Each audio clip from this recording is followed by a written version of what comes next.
Radio Imparable. Radio Imparable. Radio Imparable. Radio Imparable. Radio Imparable. Radio Imparable. Radio Imparable.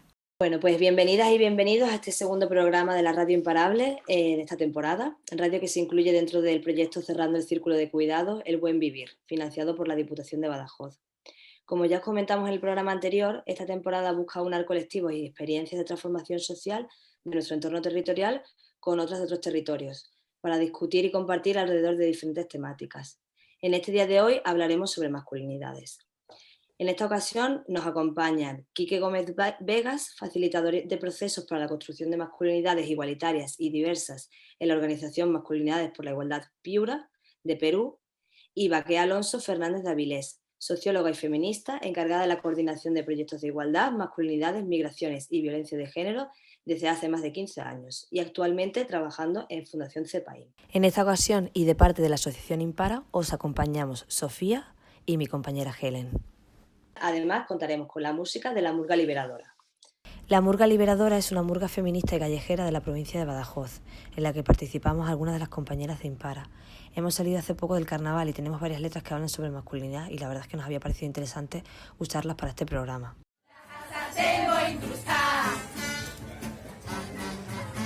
Que llevo los comentarios del vecino de sus domingos taurinos y a mí me llama inmoral. Lleva un escote con todo bien puesto, pero al mamar esconde bien tus pechos. La talla no es la cuestión. Manolo, tienes más tetas que yo.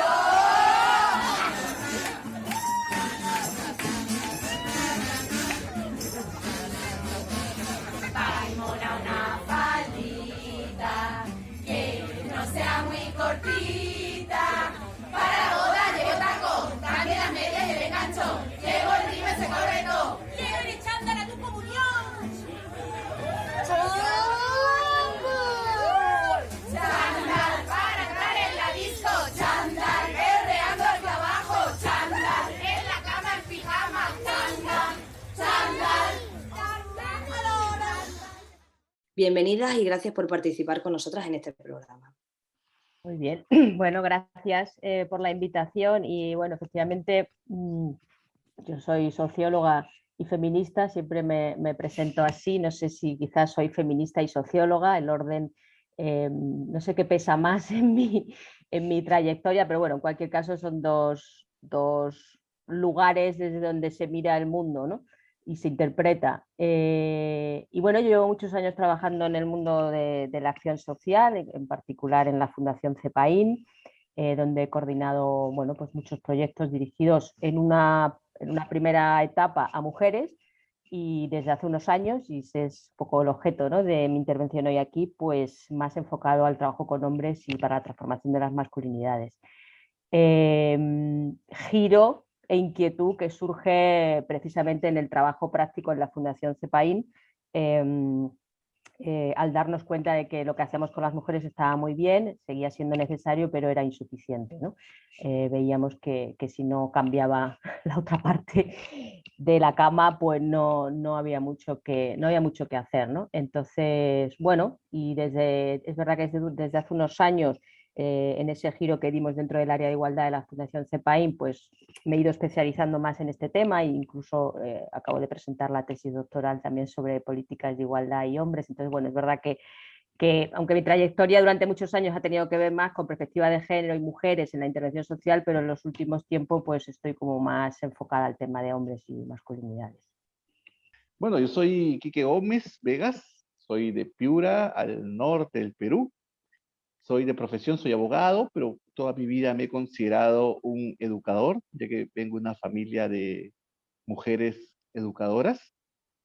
Soy el actual coordinador de Masculinidades por la Igualdad Piura, una organización social de voluntarios que busca aportar a esta deconstrucción del sistema patriarcal a partir del propio cuestionamiento que nos hacemos los integrantes de ella, y que obviamente tratamos de llevar esta reflexión crítica a otros actores sociales, políticos y económicos con quienes interactuamos, no solamente aquí en Piura, sino a nivel también nacional, ya que ahora somos parte de una red nacional que busca consolidarse por políticas, por políticas públicas de igualdad que nos permitan a todos, a todas y a todos encontrarnos y lograr esa convivencia pacífica y armónica que creo que es el fin supremo de cualquier sociedad.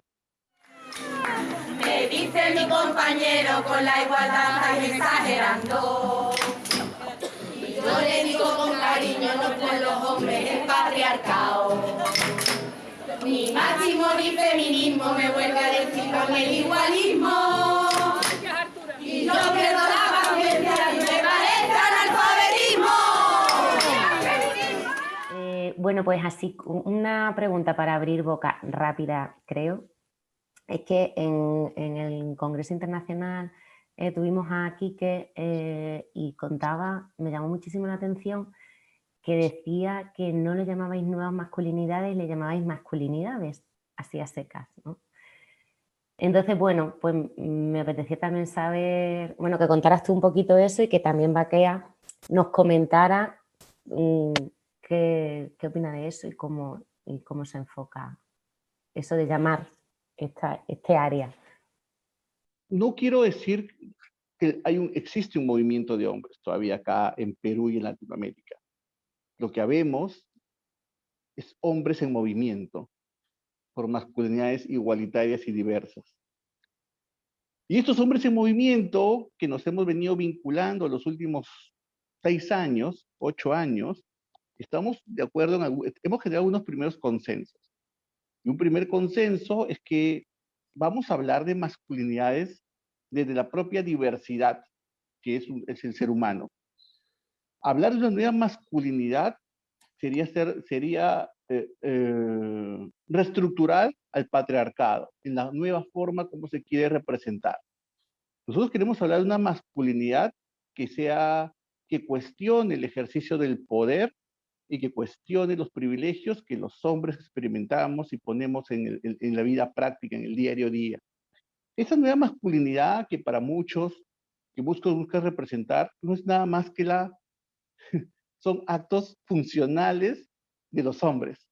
Cuando nosotros observamos que muchos hombres ponen imágenes cargando a su bebé o salen a hacer las compras al supermercado, eso no es nada más que la funcionalidad propia de los seres humanos que nos involucramos en actividades individuales o colectivas. Nosotros queremos ir más allá, no queremos hablar de una masculinidad light, una masculinidad que presente que los hombres están cambiando, están dejando de ser violentos porque simplemente llevan al niño en los brazos o entran a la cocina a cocinar, aunque suene redundante, ¿no? Queremos hablar de masculinidades diversas que se representan en función a sus propios contextos, a sus creencias, ¿sí? Que cuestionan el sistema sexo-género, que cuestionan las relaciones socioeconómicas y culturales que se han establecido, ¿cierto? Y que se van autodeterminando. Creemos más en este tipo de forma como los hombres pueden encontrarse que en una nueva forma de cómo los hombres tienen que ser. Bueno, pues es una pregunta interesante, aunque a veces pienso que nos perdemos también en debates conceptuales y terminológicos que a veces no son tan importantes. Depende de lo que estemos hablando y en el plano, ¿no? y en el espacio en el que estemos hablando, ¿no? Es verdad que aquí en España, que también lo de nuevas masculinidades dentro de lo que es el movimiento de hombres por la igualdad y de la gente que estamos trabajando estas cosas, pues es verdad que ya no se usa, ¿no? Que es un concepto que no se usa porque, entre otras cosas, nuevas, bueno, es un adjetivo que dice poco en sí mismo, más que nuevas. Pues bueno, nuevas no es mejores, no es nada más que nuevas, ¿no? Que además también habría que debatir si efectivamente son nuevas o no son nuevas, porque otras formas o diferentes o diversas formas de ser hombre también ha habido siempre, ¿no? Entonces, bueno, es verdad, ¿no? Que aquí tampoco ya se usa, aunque es verdad que luego hay otro lenguaje usado más por la opinión pública, por la prensa, ¿no? Otros circuitos en los que sí, ¿no? Y además es verdad que la mayoría de la gente, tú le dices esto de nuevas masculinidades y sí sabe a lo que te estás refiriendo, bueno, a otra manera de ser hombre, ¿no? Entonces, por eso decía al principio que a veces los términos son importantes, pero son importantes muchas veces en la gente que estamos en el debate, pero la gente que está a pie de calle, bueno, pues si entiende por nuevas masculinidades lo que nosotros queremos que entienda, está bien. Lo digo porque, bueno, esta pregunta me hacía recordar un debate interno que nosotras tuvimos en CEPAIN, en el área de igualdad, cuando elaboramos un cómic que se llama Hombres Feministas, no sé si lo conocéis, bueno, donde hacemos un recorrido sobre la historia de hombres que se han posicionado en favor de la igualdad, y ese cómic se llama Hombres Feministas, ¿no? Y es un cómic del 2017, y recuerdo compañeras mías incluso que no estaban de acuerdo con que le llamáramos hombres feministas, ¿no? Porque también hay ese debate, ¿no? ¿Pueden los hombres ser feministas o no? El sujeto del feminismo no son los hombres, y bla, bla, bla. Y bueno, yo decía, pero yo lo que quiero es un producto que lo lea todo el mundo y que cuando lo coja, lo tenga delante en su mano, sepa qué tiene entre manos, ¿no? Y creo que si tú ves un cómic o un libro que se llame Hombres Feministas, sabes claramente a lo que se está refiriendo, ¿no? Entonces, bueno, por eso digo que los términos, está claro, ¿no? Que los conceptos explican cosas y que no es lo mismo utilizar uno que otro, pero bueno, que a veces, pues eso, son debates un poco para los que estamos en el ajo, pero que importan poco a otra parte de la población, ¿no?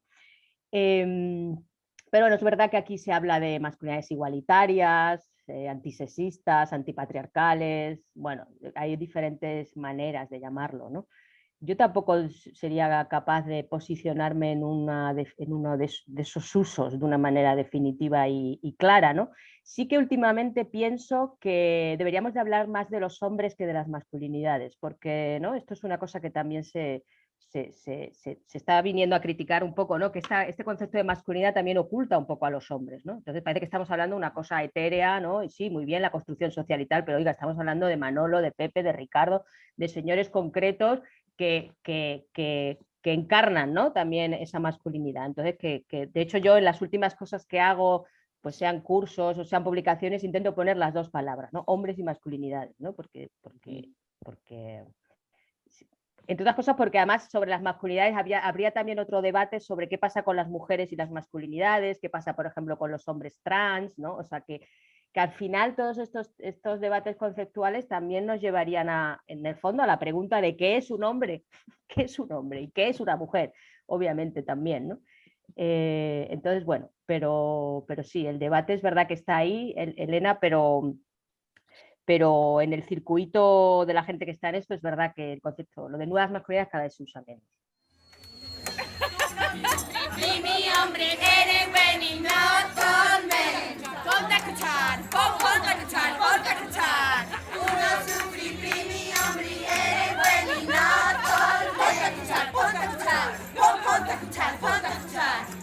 Oye, primo, oye, hermano, yo te creo cuando dices que no me das de pie, que tú me has sentado, que no se pica de gotita a los lados, sí, lo sé. Lo que te digo no vas a entender. Hay hombres que en su vida han fregado un baño y ya tienen casi 40 años y verás, no es cuestión de ganas. La verdad es que el domingo no falla. Hace la paella en la cocina. ¡El aplauso de toda la vecina! ¡No es una condición! Lo que tú limpias no lo limpio yo. Y mi hombre eres buen y no todo. Ponte a fregar, ponte a fregar. Ponte a fregar, ponte a fregar. Uno sufrir, mi hombre eres buen y no todo. Ponte a fregar, ponte a fregar. Ponte a fregar, ponte a fregar. Esto ha sido un rap a Ela. Baque, a raíz de lo que comentabas, ¿no? Cuando estabais os poniendo de acuerdo en qué nombre ponerle al cómic, ¿no? ¿Encontráis problemáticas a la hora de trabajar las masculinidades dentro de vuestras propias organizaciones, tanto con hombres o como mujeres? Si encontráis problemáticas, ¿y qué problemáticas encontráis? Bueno, ¿te refieres dentro de la Fundación CEPAIN en este caso? Sí, ¿no? o cómo digamos, a lo mejor no tanto con las personas con las que trabajáis dentro de vuestras organizaciones, pero de cara a trabajar con otras personas más allá de las organizaciones, ¿no? Bueno, ahí hay varias cuestiones. O sea, por un lado, trabajar internamente todo lo que tenga que ver con género, igualdad y feminismo siempre es difícil, ¿no? Y más en una organización que no es una organización de mujeres y que no es una organización feminista. La Fundación CEPAIN es una organización que trabaja en el campo de las migraciones. Entonces nosotros somos el caballo de Troya dentro de la organización de CEPAIN. Es decir, somos unas cuantas que estamos ahí intentando que la organización en sus proyectos y en la gestión, ¿no?, a nivel externo, pero también interno, es decir, en la gestión de sus recursos humanos, pues tenga un enfoque feminista. Pues eso es tan difícil como hacerlo fuera, quiero decir, ¿no? Porque las entidades sociales ya sabemos que se presume que van a tener, ¿no?, mayor sensibilidad, mayor tal. Hombre, y es verdad que sí, que hay una parte en la que te dejan hacer cosas, pero las resistencias de los hombres, de los jefes, ¿no?, de los que están ahí, pues son las que encontrarías también en cualquier empresa, con otro lenguaje y de otras formas, pero también están ahí, ¿no? Pero bueno, es verdad que yo eso lo he dicho siempre, que en Fundación Cepaine a mí me han dejado hacer, me dejaron en su momento trabajar con las mujeres desde un enfoque feminista y además diciendo feminista, y eso lo pone ya en los estatutos y en los documentos oficiales, y me están dejando y nos están dejando también desarrollar toda esta línea relacionada con hombres y masculinidades. Eso siempre de cara hacia afuera, es decir, es muy fácil trabajar con los usuarios y las usuarias sobre este tema. Que eso impregne las dinámicas y las prácticas de trabajo internas y las decisiones institucionales, pues eso mucho más difícil y más complicado, pero nada nuevo bajo el sol, por otro lado. Lo que comentaba, que es también real, es muy real acá también en la parte de Latinoamérica. Cuando estos hombres están en movimiento discutiendo el tema de las masculinidades, hemos tenido momentos en los que, claro, ¿no? Algunos se han ofendido cuando han usado el término nuevas masculinidades, ¿no? Inclusive, cuando mi organización nace, nos denominamos varones por nuevas masculinidades. Pero claro, como empezamos a tener procesos de reflexión, aprendizaje, ¿no? Entonces nos íbamos poniendo en contacto con con los estudiosos, con los investigadores, ¿no? Y claro, se planteaba como, conceptualmente tenemos que tener alguna claridad, ¿no? Es cierto que a nivel de quienes estamos involucrados en esa temática, digamos, esta terminología de lo nuevo no lo usamos, pero lo cierto, como decía Baquea, es que cuando hablamos con los hombres, mujeres y las otras identidades de a pie, la terminología nueva masculinidad es mucho más claro de cuál es el objetivo final, ¿sí? Por ahí una primera realidad que también a nosotros nos pasa y que sobre eso establecemos algunas pedagogías de cómo implementar el proceso.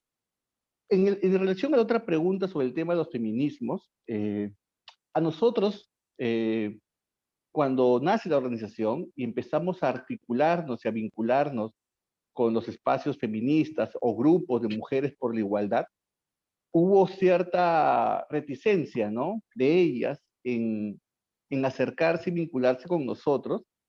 Yo creo que por desconocimiento de causa, ¿no?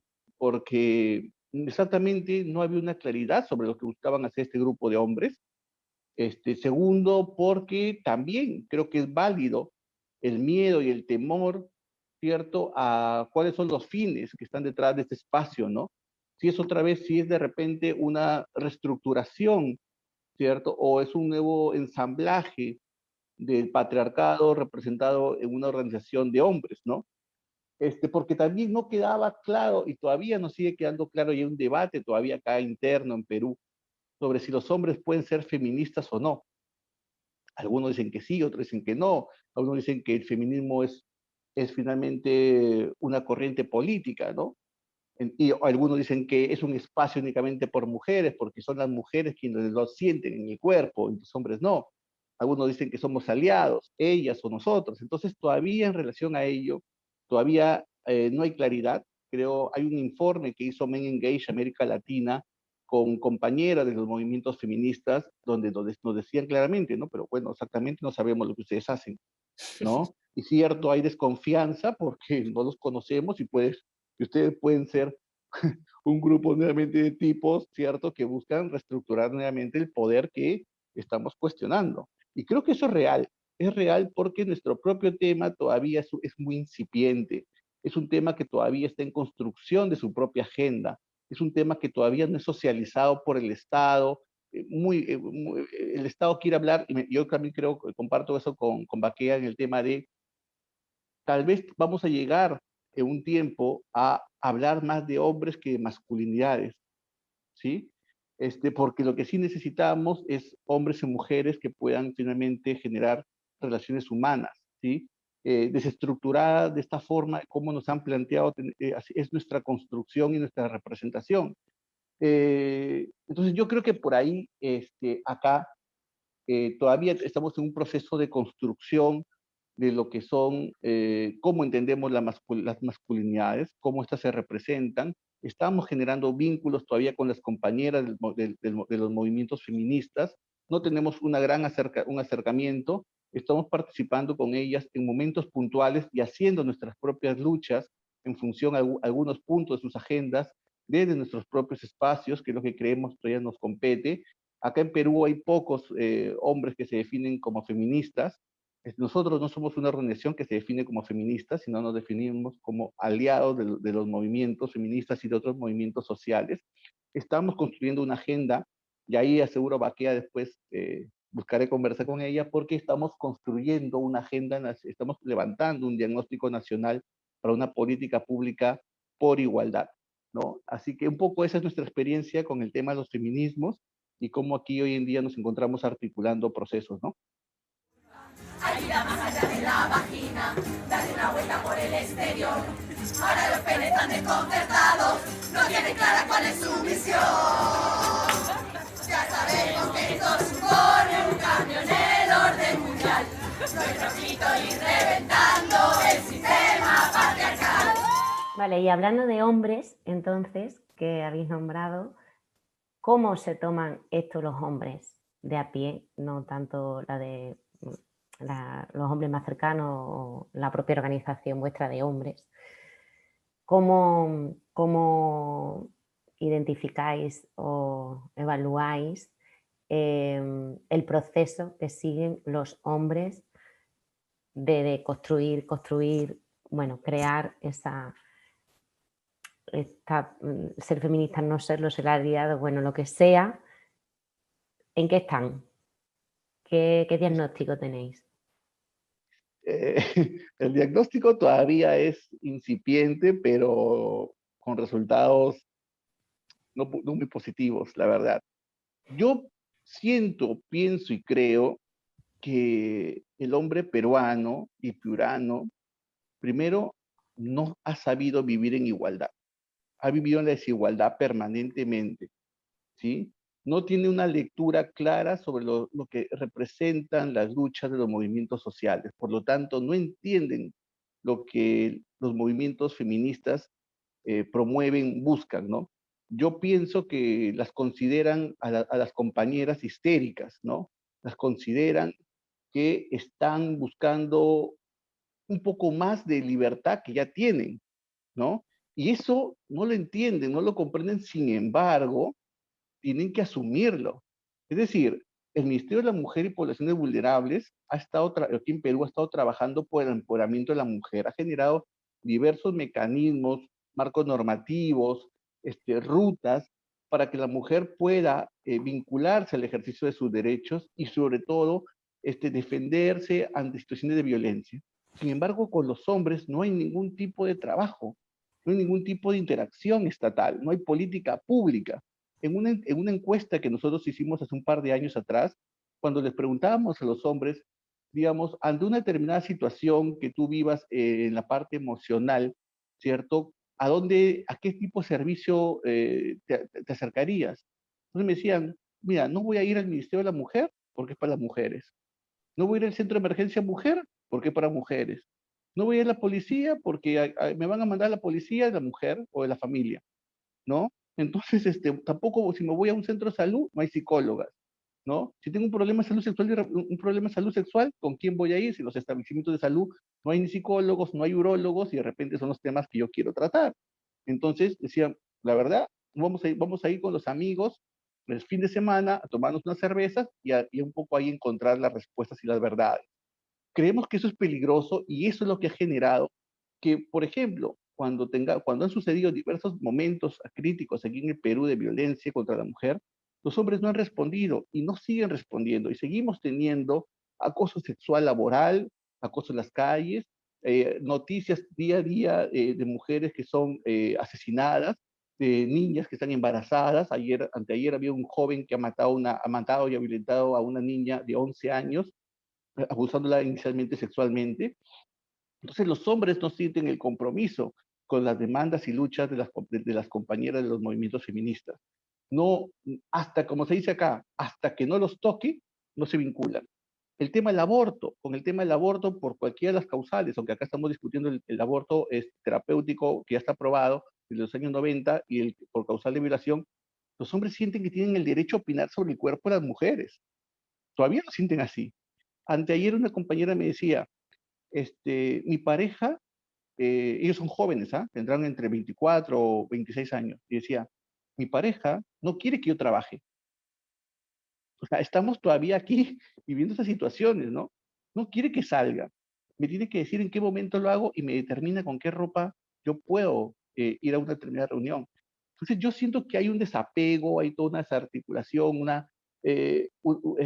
una mirada de los hombres por entender que estos procesos transformadores hoy en día en la sociedad, ellos tienen que reflexionar sobre sus propios roles, sobre sus propias prácticas, y eso va a ser doloroso para ellos porque no hay acompañamiento de ningún tipo, porque no saben cómo enfrentarlos, porque cuando uno los pone en práctica, ponerlo en práctica en lo individual, inclusive puede llevarte a situaciones complejas, ¿sí? A mí me ha pasado complejas, y peor cuando quieres ponerlo en práctica en lo colectivo y lo comunitario, ¿no? Vas a sentir el rechazo, vas a sentir la marginación, la discriminación, las miradas acusadoras, y sobre eso pues hay un tema todavía muy crítico aquí en Perú y en mi región, ¿cierto? Que está ahondado por los conocimientos y las creencias religiosas que están muy presentes acá, en relación a la identidad y la autoestima que tenemos, ¿no? Entonces creo que por ahí eso también es un elemento crítico a seguir trabajando acá con hombres, para que esos hombres puedan finalmente, es cierto, replantearse las formas de interacción personal, social, pero también es importante la propia reconstrucción personal, ¿no? Para poder enfrentar verdaderas relaciones de igualdad. Te lo he dicho 1000 veces. Si me ves con el niño en la compra los platos y mientras yo teletrabajo... No me preguntes. ¿Te ayudo? Tú solo. ¡Coge el estropajo! A ver, los hombres han reaccionado siempre, ¿no?, a los cambios de las mujeres, eso está documentado, no sé si recordáis aquel libro de Susan Faludi, ¿no?, de los años 80, Reacción, ¿no?, que es, donde recoge todo lo que bueno, la época de Ronald Reagan, ¿no?, en los Estados Unidos, cómo empezaron a surgir después del movimiento feminista de los años 70, pues toda una serie de películas, libros, series, ¿no?, porque todavía no había tanta serie, ¿no?, pero bueno, toda una producción cultural, incluso científica, ¿no?, donde de alguna forma se ponía de manifiesto esta idea de que, bueno, lo que las mujeres habían hecho en los años 70, al final lo que se había sacado de todo aquello era, pues eso, que las familias estaban rotas, que no, más divorcio, que las mujeres estaban desesperadas. En el mejor de los casos, lo que se haya convertido todo es una doble jornada para las mujeres, ¿no? O sea, trabajar dentro y trabajar fuera de casa, ¿no? Entonces, bueno, lo pongo como ejemplo de algunas de las reacciones que han tenido los hombres ante el cambio de las mujeres. Bonino tiene de hecho una clasificación que tiene ya unos años, ¿no?, donde él divide, ya sabéis, ¿no?, las tipologías es lo que tienen, que dejan fuera gente, pero bueno, sirven también para analizar un poco la realidad, ¿no? Entonces él habla de 4 tipos de reacción, ¿no? Los totalmente contrarios a los cambios de las mujeres, los fervorosos feministas, y la mayoría de la gente y la mayoría de los hombres están más bien en el medio, ¿no?, en una especie de ambivalencia, supuesta neutralidad, ¿no?, que ese es uno de los mensajes que de hecho yo creo que ahora el feminismo también trata cuando está diciendo, cuando las chilenas dicen el violador eres tú, ¿no?, y cuando todos esos mensajes en los que se están dirigiendo a los hombres, en el fondo también se está diciendo, bueno, no solo es el hombre que maltrata, no solo es en concreto el tipo que ya sabemos que es un machista y que explícitamente lo dice y se sabe, sino que pasa con todos los demás, ¿no?, que pasa con todos los hombres que o bien son cómplices o simplemente piensan que esto no tiene que ver con ellos y dicen, bueno, yo es que ni soy machista, ni agredo, ni nada, ¿no? Entonces, quitándole toda esa dimensión estructural y social que tiene la desigualdad entre mujeres y hombres, ¿no? Que yo creo que al final el análisis está un poco así, o sea, a veces me da la sensación de que es difícil que un hombre entienda que existe una desigualdad estructural entre mujeres y hombres si es que tampoco entiende que exista una desigualdad estructural en nada? ¿No? Es decir, que es que también lo que nos falta es pues educación en ciudadanía, que se llamaba aquí, pero en historia, en sociología, ¿no? O sea, en entender cómo son las dinámicas sociales, porque si no al final uno acaba pensando que efectivamente un señor maltrata a su señora pues porque ha bebido y que eso es una situación individual, particular, que sucede en un domicilio y que no tiene nada que ver con lo público, que por lo tanto no hace falta hacer políticas públicas para eso, o en el mejor de los casos, hacer políticas para las víctimas, pero no, como decías, Quique, para los que maltratan o para hacer prevención, ¿no? de ese maltrato, ¿no? Entonces, bueno, que son muchos temas, ¿no? los que habéis sacado, pero pensando en, claro, aquí también Quique y yo hablamos de lugares distintos. Tú estás en una organización de hombres que forma parte del movimiento, yo diría, feminista, y yo te estoy hablando desde una organización social que trata de intervenir con hombres desde los proyectos que nosotros trabajamos, ¿no? Entonces, claro, nosotras desde aquí el enfoque es trabajar las vulnerabilidades de los hombres y a partir de ahí empezar a trabajar las masculinidades, porque ellos vienen a nuestro centro o a nuestros lugares donde tenemos dispositivos de atención, no porque quieran trabajar el género ni porque estén preocupados por su masculinidad, vienen porque son refugiados, porque son migrantes, porque tienen una situación de desempleo, porque no tienen vivienda o porque necesitan regularizar su situación administrativa, ¿no? Entonces es a partir de esa necesidad, y eso es importante un poco lo que decía Quique, pero es que esto lo dice Conner, esto lo dice toda la gente que ha pretendido bueno, influir en los hombres, y es que hay que ir también a las necesidades y a los intereses de los hombres, ¿no? Y a partir de ahí pues meter el dedo en la llaga, ¿no? Nosotras, de hecho, os pongo un ejemplo de lo que estamos haciendo ahora mismo en CEPAIN, que tiene que ver con trabajar con hombres en desempleo. Y ellos vienen porque no tienen trabajo, entonces quieren que les hagamos ayudar a hacer el currículum, orientación laboral, ¿no? Capacitación, en fin, todo lo que es el itinerario de inserción al uso. Sin embargo, lo que no saben o lo que nosotras le proponemos es que en ese itinerario vamos a hablar de más cosas, ¿no? Y vamos a hablar de los roles en la familia, de por qué cuando ha estado en paro y ha estado un año mirando al techo o en el bar podía haber estado haciendo un montón de cosas en casa o todavía está a tiempo de hacerlo, ¿no? Entonces, bueno, esa es un poco la estrategia nuestra. Es verdad que esto hay gente que no lo critica, o sea, ya sabéis que en estos temas del trabajo con hombres están estos dos enfoques de trabajar los costes de la masculinidad o los privilegios, ¿no? Como si esto fueran cosas un poco, bueno, que una cosa u otra, ¿no? Y más bien son las dos cosas, pero es verdad que hay dentro de la gente que trabajamos en temas de hombres y masculinidades, hay gente que pone mucho más el foco en los privilegios de los hombres, ¿no? Y entonces es ni agua, o sea, hay que trabajar los privilegios y se tienen que convencer los hombres de que tienen privilegio, bla, bla, bla, que yo estoy de acuerdo con eso, pero cuando me voy a la realidad de un grupo de hombres marroquíes que acaban de llegar a España, pues por mucho que yo le diga que tienen privilegios, pues me va a decir, mira, nena, que yo llegué en patera, no tengo documentación, llevo unos meses en paro y no hablo el idioma y X y X. Entonces, es un sujeto privilegiado en un punto, pero hay en otros puntos en los que no lo es, ¿no?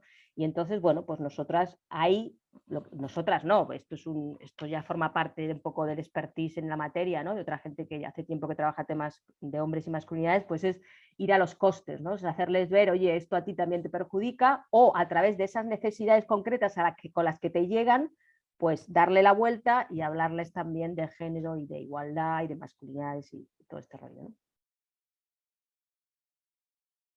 Muchas gracias, me encanta todo lo que estás diciendo, yo estoy aprendiendo muchísimo hoy, de verdad, ¿eh? Claro, de hecho creo que es muy interesante también, ¿no? Para nosotras y para también la gente que se dedica al campo pues de la educación y la transformación desde la educación, ¿no?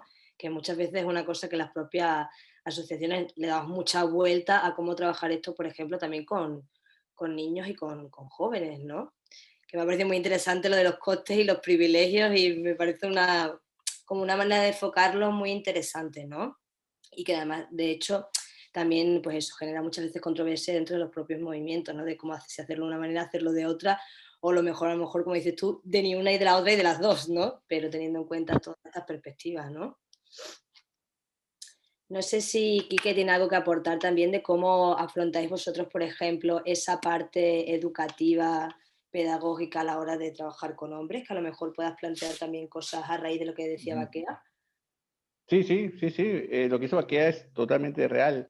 Nosotros tratamos de hacerlo una mixtura, ¿no? Entre los privilegios y las vulneraciones.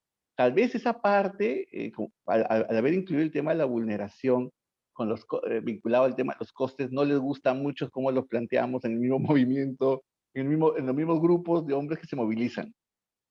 Hay instituciones que tampoco les gusta mucho lo que hacemos porque nosotros tratamos de ir más desde la práctica diaria que de lo conceptual, ¿no? Todos podemos leer a Rita Sagato, podemos leer a Kaufman, podemos leer a muchos, ¿cierto? Y la teoría es interesante, nos va seguro a ayudar a situar el contexto que vivimos, pero nos parece importante mirar los dos aspectos, ¿no? Para muchos, el abordaje tiene que ser desde el poder, de las estructuras, desde los privilegios, desde la violencia. Nosotros queremos también lo abordamos desde la vulnerabilidad, desde las necesidades de los hombres en este contexto en el cual nos desarrollamos. Y sobre eso desarrollamos pedagogías y metodologías. Nosotros somos una organización que nos autoformamos, ¿no? Y también nos formamos con otros compañeros y compañeras que nos permiten generar aprendizajes. Y tú lo planteabas bien, ¿no? ¿Por dónde comenzar, no? Nosotros hemos tenido diversos tipos de intervenciones. Hemos trabajado con autoridades, con dirigentes comunales, con comunidades indígenas, hemos estado con niños, con docentes, y sí creemos que una primera lección aprendida es que el abordaje desde los primeros años es clave. Eso no quiere decir que un hombre mayor, joven, no pueda empezar un proceso de aprendizaje y de transformación personal. Pero es cierto que desde los primeros años, no solamente la teoría, sino también la práctica nos ha enseñado cómo ya vamos siendo una esponjita, ¿no? Que incorpora en la práctica diaria estas estructuras sociales de desigualdad.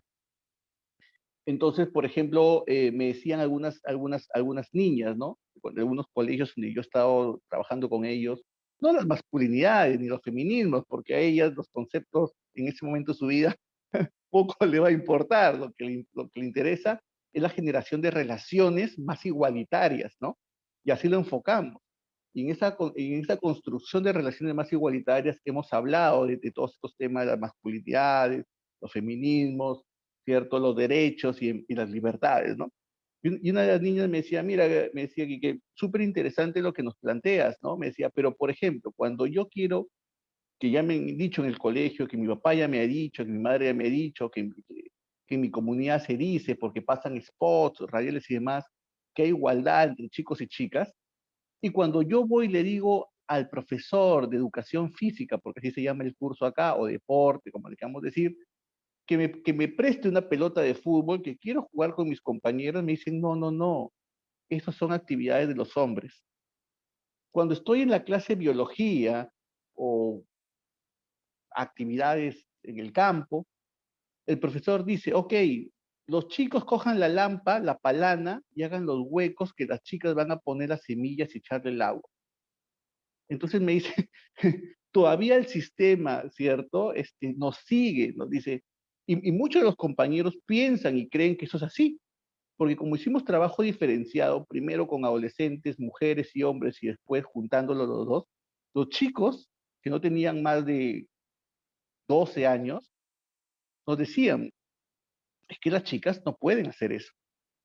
Las chicas son sensibles, son delicadas, nosotros tenemos que hacerlo. Si los más pequeños, que están en el rango de niñez acá en Perú hasta los 12 años, ya lo están pensando así, es porque ya hay un conjunto de mensajes desde la casa, desde las instituciones educativas, desde la televisión, desde lo que ven y encuentran en los canales de YouTube, desde lo que encuentran en Disney con las figuras estas de la damisela, ¿cierto? Y el caballero que llega a salvarlas, ¿no? Que obviamente les están transmitiendo esa situación de superioridad, ¿no? De posicionamiento de un actor biológico sobre los otros, ¿sí? Entonces, sí creo que es importante plantear procesos desde las instituciones educativas, la familia, la comunidad, algo transversal que vaya orientado principalmente a los niños, a las niñas y a las niñas, ¿no? Eso me parece clave e importante. Y obviamente en ese proceso también desarrollar, y deben haber políticas públicas, ¿cierto? Que sean transversales y que permitan que hayan a nivel de las empresas, a nivel de los actores y funcionarios del sector público, a nivel de las mismas instituciones educativas, de las prestaciones de los servicios de salud, que esos enfoques de atención en igualdad a partir de las necesidades, ¿cierto? Pueda ser lo que rige y prima. Hace 2 días tuvimos aquí una reunión en Piura con instituciones que trabajan en salud sexual y reproductiva. Y los hombres que estaban ahí, algunos hombres adultos de unas organizaciones, les decía, hemos hablado de salud sexual sobre el tema del condón, una discusión un poco ortodoxa, ¿no? El condón y los métodos de barrera. Pero cuando un hombre quiere ir a un establecimiento de salud para hablar de un tema de su sexualidad, o por ejemplo, ¿no? Le ponemos el caso, un hombre se fractura el pene, ¿dónde lo va a hablar? ¿Con qué profesional de la salud lo va a hablar? Si no encuentra ningún profesional de la salud que lo hable de ese tema. El urólogo no está en los establecimientos comunitarios, está en los hospitales. Entonces, es necesario replantear, y como lo decía Baquea, desde las propias necesidades de los hombres, las políticas de intervención, los proyectos de intervención, ¿cierto? No es lo mismo un hombre migrante que un hombre que ya ha desarrollado sus bases familiares y sus relaciones sociales 44 años como yo en una determinada localidad, que un migrante como tenemos acá, venezolano, por el contexto político que vive, y que necesita educación, salud, trabajo, relaciones, recreatividad y demás, ¿no? Entonces, desde las miradas y desde esta construcción de los mandatos sociales de la masculinidad hegemónica, cuántos cuestionamientos sobre su vida, sobre su virilidad, que han sido impregnadas con una mirada distinta a la que hoy en día puede enfrentar, le genera una serie de nuevos contextos y formas de relacionar. Entonces, sí creo que por ahí las intervenciones deberían replantearse, pero encontramos barreras. Acá en Perú, por ahora, se está discutiendo que no quieren que dentro de la currícula educativa se hablen los temas de educación sexual integral. O sea, toma decisiones, no quieren que se hable ahí.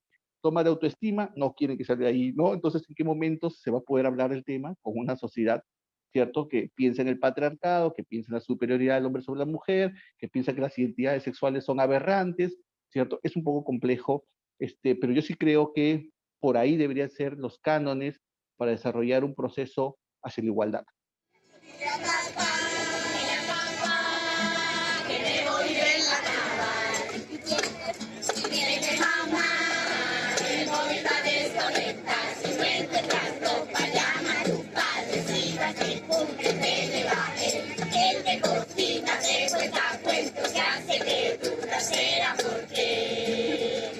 ¿Por qué? Dile a tu padre que se ponga.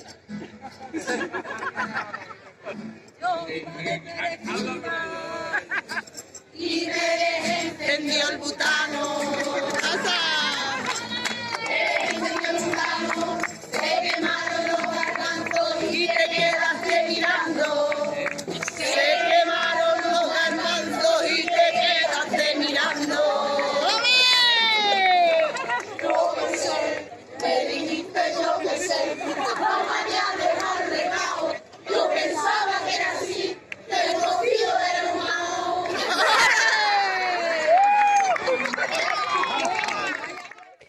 Nosotras trabajamos también muchísimo con comunidad educativa y hemos identificado de hace un tiempo que, y también hablando con muchas compañeras de otras entidades y compañeras educadoras feministas, como que hay mucho rechazo aquí en España, que la pregunta va para Baquea, a ver, que, bueno, pues si tienes esos datos, si también estás muy relacionada o no con el tema de todos estos programas que tenemos en España, todo este dinero destinado ahora, en el que afortunadamente podemos entrar en las aulas muchas organizaciones a contar y a hablar sobre esto, y nos da la sensación que hay más barreras, que estamos sintiendo como que hay un enfado por parte en los institutos, por parte de los chavales, y luego pues a nivel familiar pues también un rechazo fuerte. Sí, vamos, comparto totalmente el diagnóstico. También por conocidas y amigas, pero luego a nivel más profesional, es que a CEPAIN de hecho ya nos llega alguna profesora o profesor bastante desesperado que efectivamente quiere pues simplemente el día 8 de marzo hacer alguna actividad en el centro o las charlas que hacía antes, ¿no? Hace unos años, pues que los tíos por lo menos no decían nada, se callaban. Y ahora pues no se callan, ¿no? Y ahora pues ya están sabéis que lo llaman chochocharlas, ¿no? Hay quien habla de chochocharlas. Bueno, sí, uno de los políticos de Vox en Castilla y León, uno de los que va a tener un cargo ahora importante, habla de las charlas sobre igualdad que es como chochocharlas. Y entonces, bueno, yo creo que, a ver, las causas de eso pueden ser múltiples y variadas y tampoco ni yo las controlo todas ni tampoco hay tiempo aquí para eso, pero lo que sí que nos dice que debemos de cambiar la estrategia, eso sí, ¿no? O sea, porque si no está resultando exitosa, pues hay que cambiarlo. Entonces, efectivamente, volvemos un poco a lo de antes, hay que hablarle a los chavales de lo que les interesa y desde luego ir como todavía hay alguna gente, que no digo que sea vuestro caso ni muchísimo menos, pero sí que hay gente a lo mejor pues anclada en algunos discursos, pues para mi punto de vista un poco ya perdidos del mundo en el que vivimos ahora, ¿no? En la típica charla de hablar de las mujeres como víctimas, de los hombres como victimarios exclusivamente, sin dar más información y que al final dejas también a los chavales en un callejón sin salida, ¿no? Porque dices, bueno, ¿y yo qué soy? ¿No? Pues me cabreo. Entonces, es verdad que antes se cabreaban o se sentían mal y no lo decían, tampoco había un altavoz ni había un debate público que permitiera que eso se dijera, pero eso se ha abierto la veda, bien lo sabemos, ¿no? Es decir, ya en el Congreso de los Diputados se pueden decir cosas que antes no se decían, ¿no? Entonces, bueno, pues si se pueden decir allí, también se podrán decir en el bar, en el club de fútbol, en el aula, en cualquier sitio, ¿no? Entonces, lo que hay que hacer es eso, es ofrecer otros contenidos también a los chicos. Yo, por ejemplo, pienso que estamos en un momento ahora de hacer charlas no mixtas. O sea, creo que habría que hacer también algún tipo, de hecho nosotros hemos hecho alguna experiencia así, ¿no? De coger, tienes que tener un buen formador, obviamente, pero coger a los chicos y llevarlos aparte y hablarles a ellos sobre estos temas en sus claves, en su lenguaje, con sus intereses, y que también se expresen y digan lo que quieran, las bestialidades que sean, pero bueno, y que se sepan canalizar, por eso digo que hay que tener un buen formador, ¿no? Porque yo entiendo que también, ¿no? En esa edad, yo pienso más en la adolescencia, ¿no? Más que en los jóvenes, o sea, más que en los niños y niñas, pero en esa edad, ¿no? En la que te quieres un poco ir a la contra, y cuando esto de la igualdad se ha convertido no en algo marginal, revolucionario, alternativo, sino el mainstreaming claramente, o sea, ahora mismo es el discurso institucional, porque, ¿no? Ya no somos las feministas, las 4 feministas, no, ahora todas somos feministas, todo el mundo es feminista, claro, entonces también los jóvenes dicen, bueno, vaya rollo, ¿no? Y vaya mierda, y esto no es muy alternativo, de hecho, ahora mismo. Para ellas sí, porque la ganancia en ellas está claro, es comerse el mundo, pero ¿cuál es para ellos la ganancia? ¿Cuál es la ganancia? Vale, que sí, que luego hay todo otro discurso que dice, bueno, es que no todos son ganancias, es que hay que hablar de justicia social, de que uno se tiene que comprometer con la ética, vale, sí, pero educamos en eso a la gente desde que son pequeños, ¿no? Entonces creemos que de pronto, ¿no? Cuando no se ha hecho nada previo, ¿no? Pues a uno le va a llegar un discurso de la justicia social, de la ética, del compromiso, de la ciudadanía, de la participación, todo eso cuando tienes 15 años, ¿no? Pues no. Y si encima hay eso, efectivamente, un altavoz, una posibilidad, en el caso de España, donde hay un partido político que está canalizando cierto malestar masculino, ¿no? Diagnosticado además por Kimmel en los Estados Unidos cuando ganó Trump, ¿no? No sé si conocéis un libro que se llama Los hombres blancos cabreados, ¿no? Donde pues se llama así el libro, Hombres blancos cabreados, y Kimmel, que es un sociólogo norteamericano, ya habló de este malestar masculino, ¿no? Que que tiene que ver claramente con el cambio en el papel y la situación de las mujeres en la sociedad, pero con otras muchas cosas. Y también tiene que ver con cuestiones económicas, tiene que ver con la crisis del capitalismo, tiene que ver con la crisis del empleo, tiene que ver con muchas cosas. Entonces tampoco lo podemos resolver todo en clave de igualdad de género, porque no todo lo explica la igualdad y la desigualdad de género, ¿no? Sino que se entrecruzan también otras historias. Entonces, lo que está claro es que yo creo que el diagnóstico hay una crisis de la masculinidad que está clara, pero hay que canalizarla, no podemos mirar para otro lado, no, pues que se jodan, pues es que no quieren perder los privilegios. No quieren perder los privilegios. Pero sobre todo en el caso de los jóvenes, ¿no? Hay que inventar metodologías, discursos.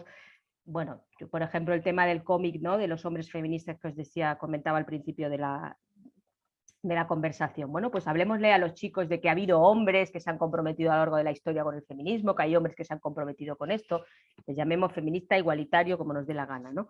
Porque también hay que darles referentes, ¿no? Porque yo creo que, claro, el mensaje a los chicos jóvenes es, esto no, pero ¿cuáles sí? O sea, no queremos machos, ¿no? Además sus compañeras se lo están diciendo, que no queremos machos, que no queremos brutos, que no queremos tíos que violenten, que no queremos tíos celosos, bueno, vale, ¿qué queremos? Y esa es otra pregunta también para las mujeres, sobre todo a las mujeres en relaciones heterosexuales, ¿qué quieren de esos hombres también? De hecho, en CEPAIN tenemos ahora un proyecto muy interesante sobre eso, ¿no?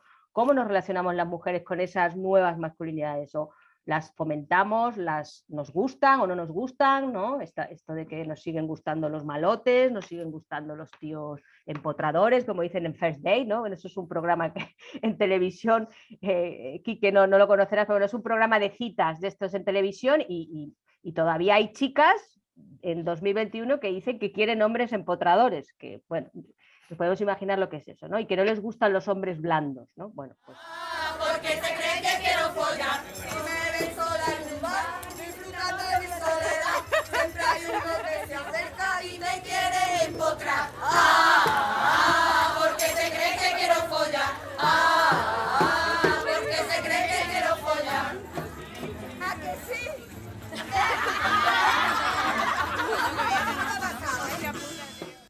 Y bueno, muchas gracias también a todas las personas que nos escuchan. Hasta aquí llega nuestro programa de hoy.